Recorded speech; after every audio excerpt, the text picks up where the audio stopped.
Musheer इत्तलात Khyber Pakhtunkhwa barrister Saif ने इल्ज़ाम आयद किया है कि हुकूमती वुज़रा फौजी क़यादत को मुतनासिब बनाने की नाकाम कोशिश कर रहे हैं। बैरिस्टर सैफ का कहना था कि फौज और खैबर पख्तूनख्वा सूबा इस वक्त दहशतगर्दी के खिलाफ जानों का कीमती नजराना पेश कर रहे हैं। शहबाज शरीफ फ्रेंडली फायर की जद में आ चुके। अगर शहबाज शरीफ को मालूम है कि मुलाकात में क्या बातचीत हुई थी तो फिर वुज़रा बयानात और वजाहतें क्यों दे रहे हैं। हुकूमत की तवज्जो महंगाई और दहशतगर्दी के खात्मे पर नहीं, आर्मी चीफ की मुलाकातों पर है।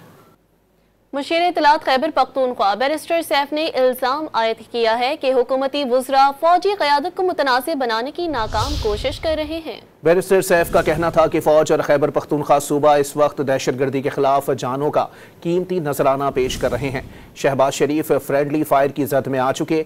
अगर शहबाज शरीफ को मालूम है कि मुलाकात में क्या बातचीत हुई थी तो फिर वुज़रा बयानात और वजाहतें क्यों दे रहे हैं। हुकूमत की तवज्जो महंगाई और दहशतगर्दी के खात्मे पर नहीं, आर्मी चीफ की मुलाकातों पर है।